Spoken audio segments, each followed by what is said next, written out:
Very good evening. Welcome to EastMojo special report. My report here we bring to you from EastMojo.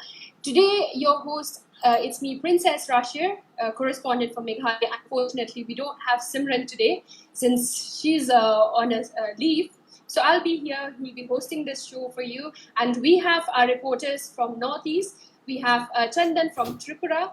We have Meadow from Nagaland. We have Saleh Kapai from Manipur. So meanwhile, these are the reporters that we have for you on this special show right now. So firstly, we're going to head to Chandan, who can give us reports. As we see that many people have been affected due to this COVID-19. So we have some special report that he's done on people being badly affected because of the cashew nuts. So Chandan, can you give us more detail and can you give us more details about the story? Yes, so Princess, thank you. Yeah, as you just mentioned, this copy has already been published and our viewers can read it in www.eastmojo.com. So speaking about the cashew nut farmers, there are about 5,000 registered farmers who are engaged in this particular segment. So among them, 3,000 persons are particularly from South District. Following the lockdown and this pandemic, these farmers are not able to, sell their their produce. And since the demand has been coming from the other states in like West Bengal, Delhi, and other states, so following this pandemic, the businessman who used to fly all the way to the state, they have not come this year. So what we can see, these farmers are forced to sell their produce at a least price of rupees 50 per kg, which was last year around 125 or 130.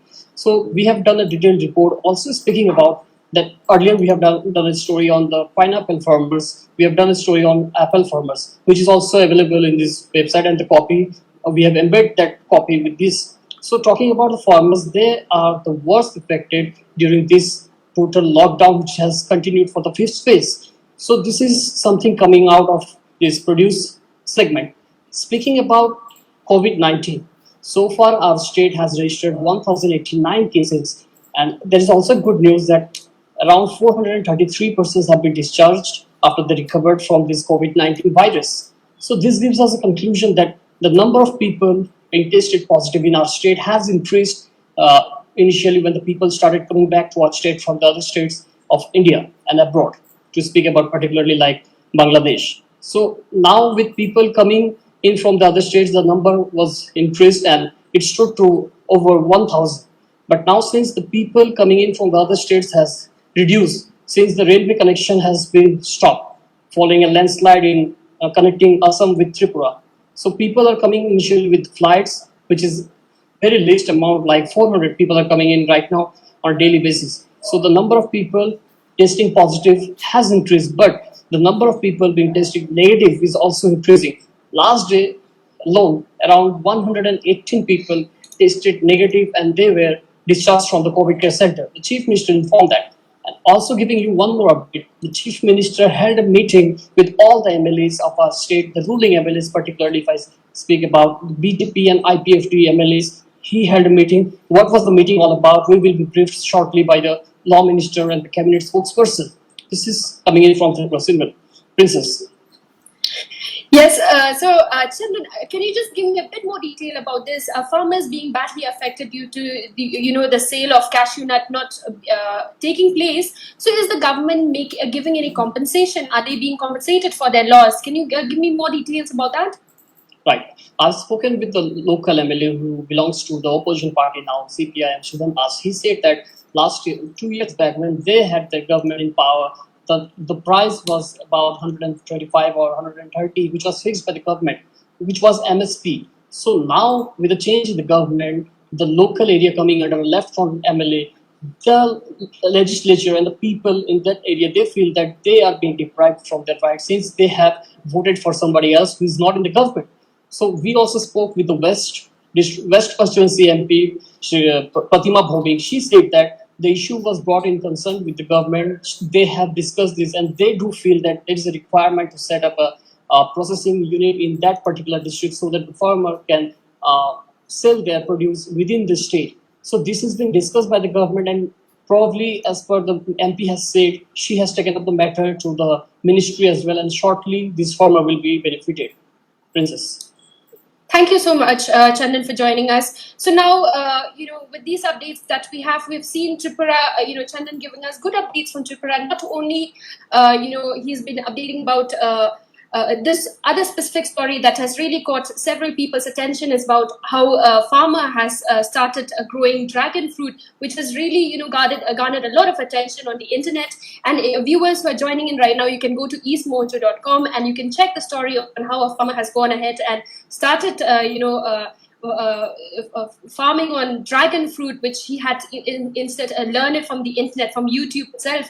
So for those who haven't read the story, you can go to eastmojo.com and to the Tripura section news. You will find the story. So now heading on, I'm just since we don't have our Assam reporter here, I just have a few updates, the COVID-19 updates from Assam, and the figures that we have as for today. The total samples that have been tested is a total of 4,319. I'm so sorry, 4,319 other COVID cases, and those have been discharged is 2,393, and active cases are 1,915. And the deaths in Assam is a total, the fatality cases in Assam is 8, and those who have migrated is 3. So also, what a very positive news that have been updates or developments that have been taking place in Assam is for the first time, today they've reported a case of recovery that has just been informed by a correspondent from Assam. So this is the update from Assam. Now I'm going to head over to Saleh, who is our correspondent from Manipur. She's going to give us updates about, firstly, let's start off with the COVID-19 update. Saleh?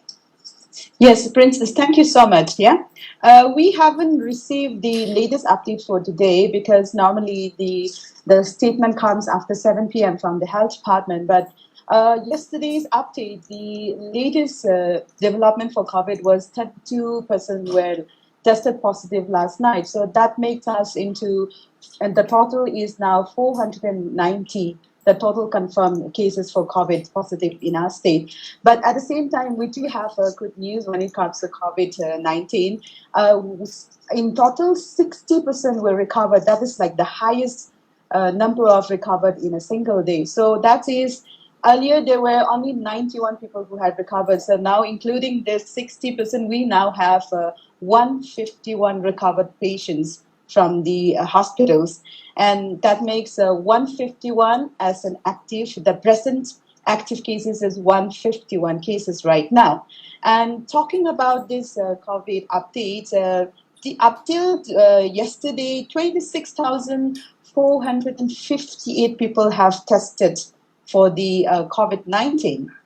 Now, in order to highlight how COVID has been treated in our state so far is the state government, since there is a certain rise of COVID cases in our state after the stranded people started coming from various metro cities, the state had early decided to set up a 100-bedded COVID care center at Untitled School. That was the initial decision. But today, the Health Minister, Jayanda Singh Kumar, had already announced that the state will, increase the bedding capacity of this 100-bedded at Untitled School. Now from 100-bedded, they have already decided to increase into 300. So right now, 253 beds are ready for this at this specific center. Another 47 is soon to added in the few coming days. That's what he had announced.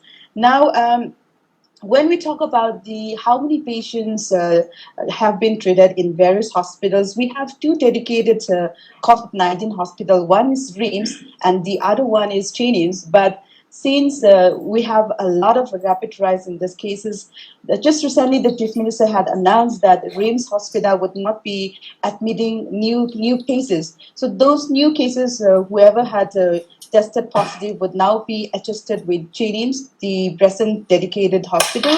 Another would be the newly set up COVID care center at Unako. And the only district hospital which has been active right now for this COVID treatment is a district hospital in Bishnupur. So right now, 187 patients are being treated at RIMS. Another 168 patients are at Chinese, and 75 patients have been treated at a newly set up COVID care center at Unago Schools. And this at the Bishnupur District Hospital, there are 34 patients that are being undergoing treatment for this COVID-19. Same, Princess. Thank you so much, Saleh, for that update. Now, there's a very fresh development that has taken place in your state, in Manipur. We see that flight services have been suspended. Also, they're allowing only one flight to take to ferry passengers, and that is for 18th till the 28th. Can you give us more details about this development, please? Yes, Princess. Yes, since there is a rapid rise of this COVID cases in our state, there is a huge backlogs. So as per the statement issued by the Chief Secretary, Chief Babu, yesterday, we have got around 15,000 samples pending for the results. So that's a huge backlog. That's the reason, the main reason of, requesting to the civil aviation yesterday was if we slow down the passenger flights in our state, then those backlog, the pending samples which have been collected and waiting for the result can actually go and you can give out the results on time. This was the main reason the Chief Secretary has written to the Ministry of Civil Aviation yesterday, and the Civil Aviation have already approved the request with a condition that instead of complete suspension of flight for this 10 days, that is starting from June 18 to 28, there will be a single flight operation during this 10 days. So 3 flight operators would be operating during these 10 days. That is like Air India is one thing, and the second flight is Indigo, and the third is Air Asia. So these 3 flight operators would be operating on a rotational basis, but in a single day there would be only one flight which will be operated from New Delhi to Imphal. This is what the Civil Aviation have already given approval to the state government's request.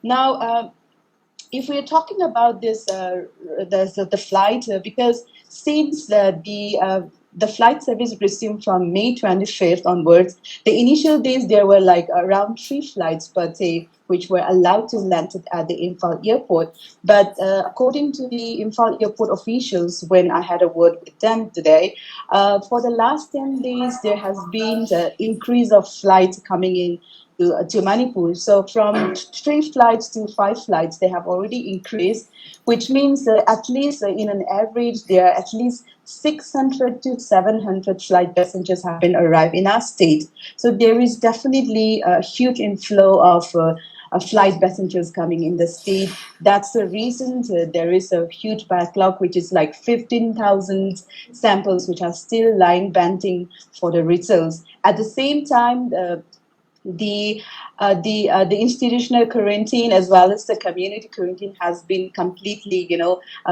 backed up. It's congested. So this is one of the reasons why the state government has written to the civil aviation in order to slow down the flight coming into the state from various cities. Princess. So, which are these services that will be flying? Like, will it just be Indigo, one particular service, or which are these services that will be allowed to, ferry passengers? Okay, during this June 18 to June 28, 3 flight operators would be allowed to operate. However, this will be on a rotational basis. So let's say on 18, if Air India could fly in, then the next day they would allow either to Indigo or Air Asia. So there would be only one flight service from New Delhi, but it will be on a rotational basis. Okay, great. Thank you so much, Saleh, for the update. So clearly what we're seeing here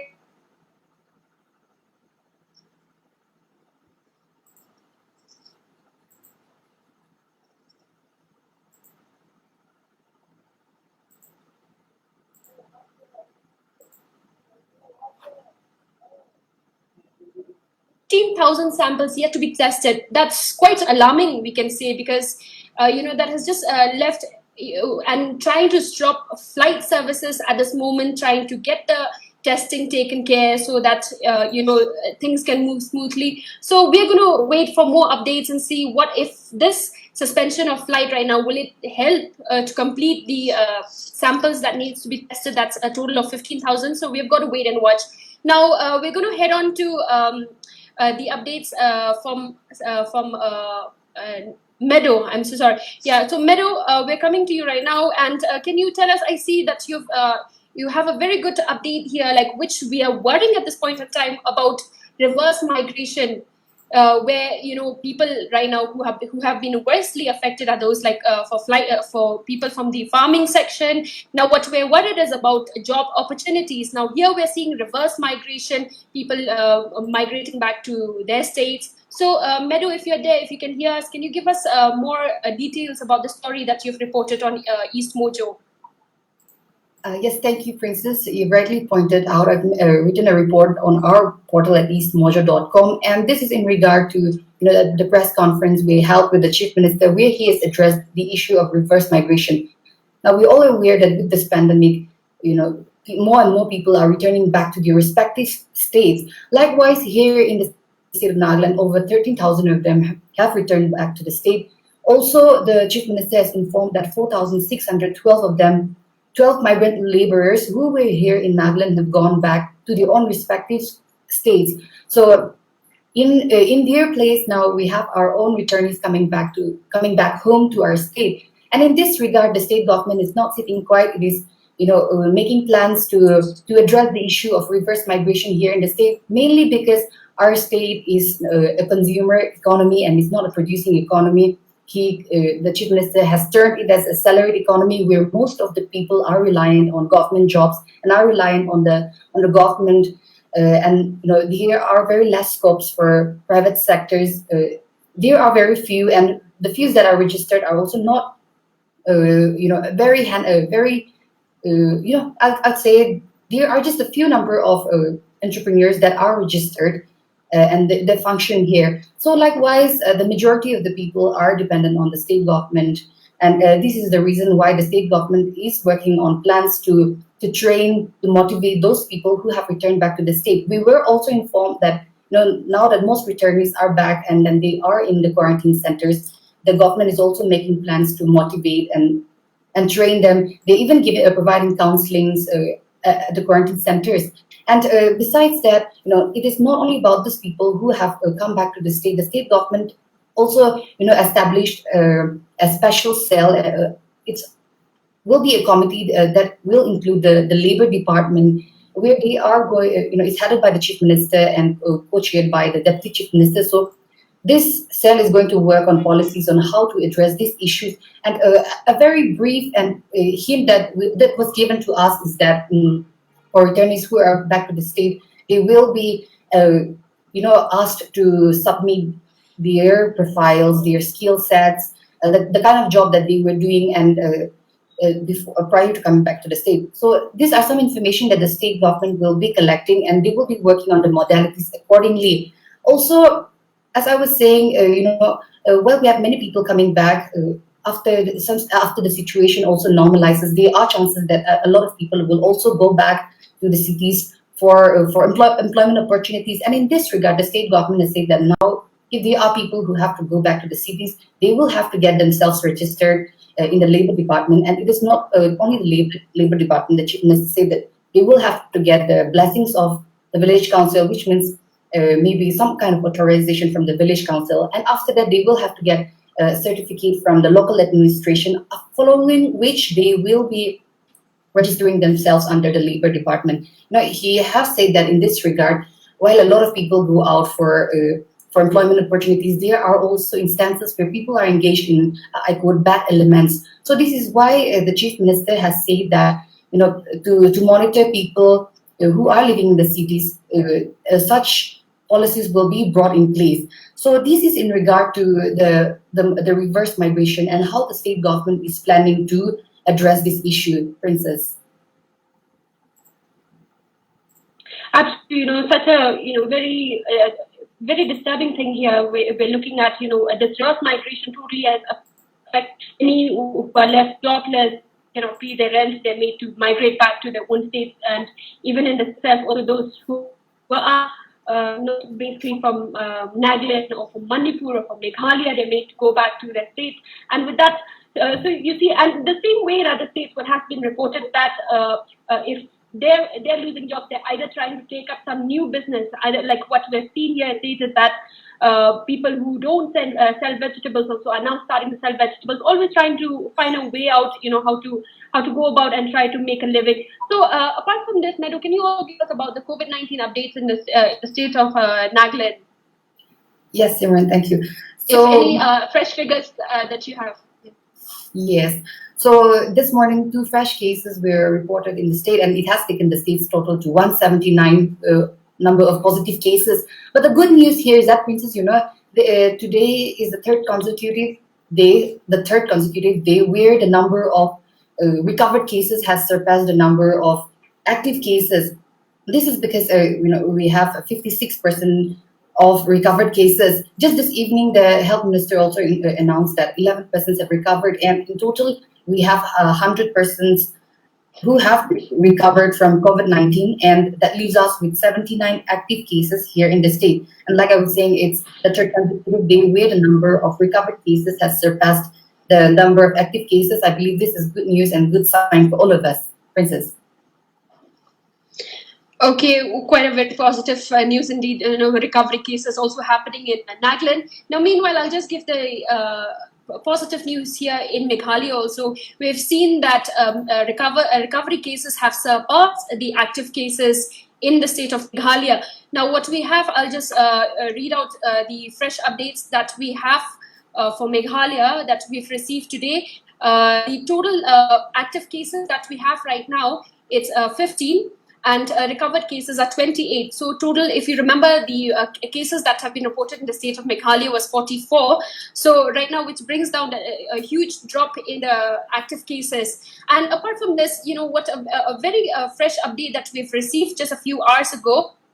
Earlier today morning also, in fact, the Deputy Chief Minister, Preston Song, along with other other ministers, and also the acting aim of Imam Alaim, they had gone to inspect Yodo market. Now, remember, Yodo market is a source of income for many of the people from the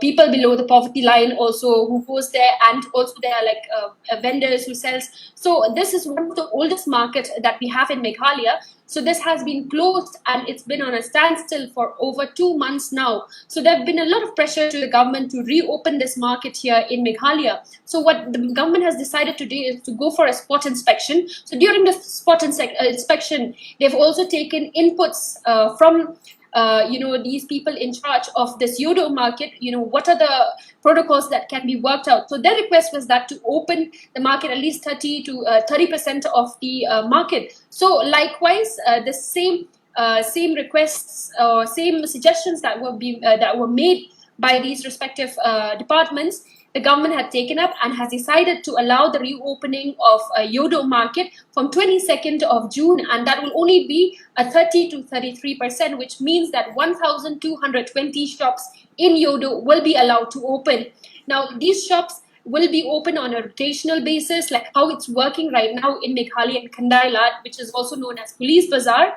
They have a method of numbering the shops on odd and even basis. The numbers are shops are numbered 1, 2, 3, 4. So they'll be allowed to open based on odd and even basis. So these are the updates that we have for Meghalaya. And apart from that, also they've also informed that weekly markets will be allowed to open in the state of Meghalaya, but border huts will still be closed and interstate weekly markets will still be closed. These are the updates. Now, if any of our correspondents who are live with us, if you have any further updates, you can pitch in, you can join, you can just let us know if you have any updates. Meadow, Saleh, any of you? Okay, go ahead, Princess. Meadow, please. Yeah. Oh, Saleh, yes. First Saleh, then I'll go to Meadow. Yeah, Saleh, go ahead. Yeah, Princess, I would like to talk about the educational institution that's going to reopen soon. So the state government have not announced when the actual date would be, but today there was a meeting with the Education Minister Rakeshan as well as the education officials. So yesterday also they had a meeting. So what happened was they have already sought a kind of opinion. So suggestions from various walks of life, including the school principals, both the government schools and private schools, as well as the NGOs who are involved in the education sectors, parents of the pupils, and student bodies, and the various CSOs. So they wanted to have a situation first so that they can consider what is the feasible to open the schools. Because since March 12, the educational institution has been closed in our state, which is like quite a long month now. And the students are kind of, worried when they are thinking about the curricular activities. But at the same time, the state government have to consider their safety. So they have actually proposed a consultative meeting with the NGOs, with the student bodies, the principals on June 20, where likely they will be discussing the preferable timing to reopening of schools. The second point would be the contents of revised academic calendar, whether they will, in case if the school reopens again, whether normally Saturdays and Sundays are out, but maybe if they reopen, then maybe they have to utilize the 2 days as well for the weekly. And at the same time, most important is the precautionary measures before and after reopening of schools. So these are the main 3 points where they're going to discuss on the upcoming consultative meeting, which will be held on June 20 at the city convention in Imphal. Princess. Okay, Shirley, you can also let us know whatever updates you get from there. You can always, our viewers also can always tune in and check what are the updates, what decision has been made, what outcome from this meeting that will be held with principals and parents. Now, heading on to Meadow, please can you give us what are the updates that you have, please? Yes, Princess, thank you. So the last special train that was being arranged by the state has reached Dimapur today, and so it brought back 583 persons. And according to the Shanavas CIAS, who is the nodal officer for COVID-related activities outside the state, he has informed that from tomorrow onwards there will be regular trains and regular flights bringing in people. But in regard to the Shramik special train, this is going to be the last. And I'm repeating, a total of 583 were brought back. And also, according to an official information that we've received, out of these 583, 3 persons were shifted to the COVID-19 hospitals. So I'm unable to confirm as to why they were shifted to the hospital, but most probably these 3 persons might be showing symptoms. But a confirmation will also, I've also written a story. And then in this regard, we will be shortly putting up on our website as to why these 3 persons were also shifted to the COVID hospitals. Also, as I talk about it, the number of returnees, it was 13,226 as of yesterday, but with the addition of 583 of them, now our number of returnees has grown up to 13,809. Also, Princess, earlier I've mentioned about the number of active cases and the number of recovered cases, where recovered cases surpassed the number of active cases, with 79 of them being being diagnosed with COVID-19. But I'd also like to point out that all 79 who were tested positive for COVID-19, all of them are asymptomatic, and there is no person or no patient here who is on the mild, moderate, or even in severe category. Princess. Thank you so much. So clearly, also seen in Nagaland is that returnees are testing positive. Likewise, in most of the states right now, if we're looking at the cases that have been reported are mostly of returnees, because after stranded people are being allowed to go back to their respective places. So overall here, now just before I give you a takeaway of today's My Report, I'll just give you an update from Arunachal Pradesh. The total cases in the state of Arunachal is 95, and out of these, active cases are 88, 88 active cases, and 7 have been discharged And these are the updates. Now, clearly, what we're looking, firstly, we've had for our viewers who are just tuning in right now, the takeaway, the topics that we've discussed today from Chandan, we had about how farmers who are trying to sell cashew nuts who have been badly affected because there are no buyers of these cashew nuts. Now, secondly, we had Saleh who had updated us about schools who are trying.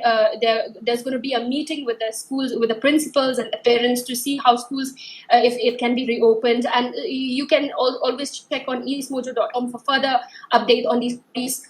Secondly, from Saleh itself, she has informed us about how flights have been suspended due to a huge number of samples that are still being waiting to be tested. That's a total of 15,000 samples that are yet to be tested, which is quite scary that we see here, because if these samples are not yet tested, what's the status of these people? Are they being kept under isolation, or what is it? So these are the few updates. Now from Meadow, from Nagaland, we had updates about how reverse migration, which is very scary at this point in time, people are being left jobless, and if they return to their states, are they going to get job opportunities? But as she mentioned, that the government is working out, they're going to give them trainings on how to, what are their skills that they have. So on that, we can see clearly, the government is working out how to deal with this crisis at this point in time.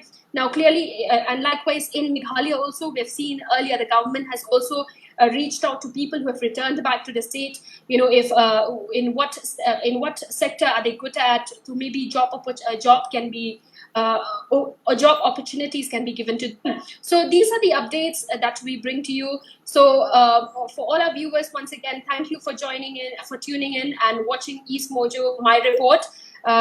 These are the updates that we have every day. We're always live Monday to Friday, 6:30 p.m. every day. We always have Simran, who would always host this show, but unfortunately she's taken a leave for today. So Princess here, who is hosting the show. We had Chandan from Tripura, we had Meadow from Nagaland, and Saleh from Manipur. So once again, thank you for joining in, for watching my report. You can always watch this report on YouTube, and you can share and subscribe. You can also find us on Twitter, on YouTube, on Facebook. Thank you once again. Have a good evening.